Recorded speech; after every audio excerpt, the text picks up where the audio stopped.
ওদের মাথা নষ্ট হয়ে যেত। ঠিক। আমার বলতো ওরা নাকি তাহাজ্জুদি বেগম। ঠিক। প্রিয় ভাইরা, আমরা ঢাকাতে দেখেছি 5 জন টুপিওয়ালা ইসলাম প্রিয় ভাইরা এক জায়গায় হলে হ্যান্ডকাপ 7টা নিয়ে যাইত। 5 জনের হাতে 5 হ্যান্ডকাপ, আবার জোড়া দিয়ে দেওয়ার জন্য আরো হ্যান্ডকাপ থাকতো। গরু সান্দানাতে হুজুরদের পাইনি। আবার এটাও দেখেছি সকাল থেকে সন্ধ্যা পর্যন্ত রথযাত্রা হিন্দুদের শুরু হয়েছে না, শেষ হচ্ছে না। ঠিক। ঢাকাবাসী অস্থির যানজটে, তখন হাসিনার চুলকানি মোটেও চুলকাইত না। আমরা দেখেছি এমন জলসার ভিতর থেকে আলেম ওলামাদেরকে ন্যাক্কারজনক ভাবে অপমান অপদস্থ করে টেনে হিসেবে নামাই যাচ্ছে। ঠিক। উচিত কথা বললে হাসিনার চুলকানি আর থামতো না। প্রিয় ইসলাম প্রিয় ভাইরা আমার, আল্লাহ পাক রব্বুল ইজ্জত সহজে কারোর ধরেন না, যদি একবার ধরেন তা ছাড়েন না। তার প্রমাণ মিলেছে আমাদের নাবালক সন্তানদের মধ্য দিয়ে। গত 5ই আগস্ট 2024 সালে এমন ভাবে পলিয়েছে যেটা পৃথিবীর ইতিহাসে নজিরবিহীন ঘটনা।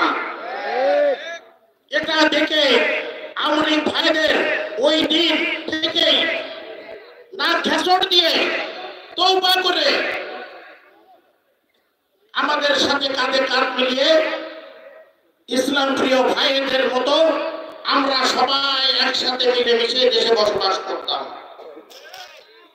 ওদের এখনো ওদের জ্ঞান হয় নাই। ওরা বিভিন্ন জায়গায় বিভিন্ন কায়দায় ভারতে বসে, আমেরিকায় বসে, চায়না যেয়ে বিভিন্ন কায়দায় চুলকানির মলম কিনে বেড়াচ্ছে। চুলকানি ওদের এই চুলকানির ওষুধ দিয়ে দেবো। ওদের তো যারা ওদের মোনামুটি মরে গেছে ওদের চুলকানি সেরে যাবে। প্রিয় ভাইরা, সময় নষ্ট করবো না। আমার পাশে প্রধান বক্তা বসে আছেন, দিন দুনিয়ার কথা ওনার কাছ থেকে শুনবেন। আমাদের রাজনীতির কথা বলতে গেলে রাত পোয়া যাবে। এই এলাকায় ছোটবেলা থেকে আমার পদচারণা, এলাকার সম্ভ্রান্ত পরিবারের মানুষদেরকেও আমি চিনি, এলাকার যারা সন্ত্রাসী তাদেরকেও চিনি। আপনাদের কাছে এতটুকু বলতে পারি, আমার ছোট ভাই মোহাম্মদ শহীদুল ইসলাম শহীদ, ছোট শহীদ নামে পরিচিত, আপনাদের কারোর সন্তান, কারোর ভাই, কারোর বন্ধু। আপনারা তার মঙ্গল কামনা করবেন, তার জন্য দোয়া করবেন, সে যেন আপনাদেরকে এমনই ইসলামের ফুলের বাগানে বসার তৌফিক আপনাদের করে দিতে পারে। আমিন। তার জন্য দোয়া করবেন, সে যেন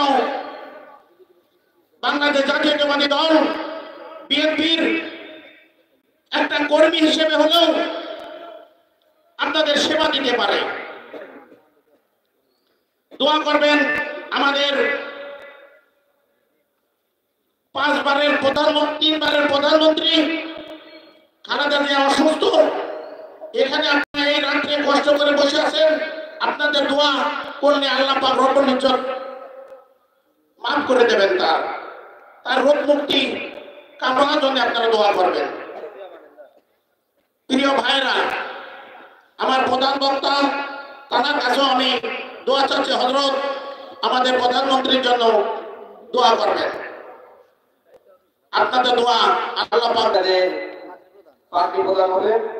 এরপরে পার্টি প্রদান হবে। এই পর্যায়ে আমাদের যে বাচ্চাদের পার্টি প্রদান করা হবে তাদের নাম ঘোষণা করা হবে।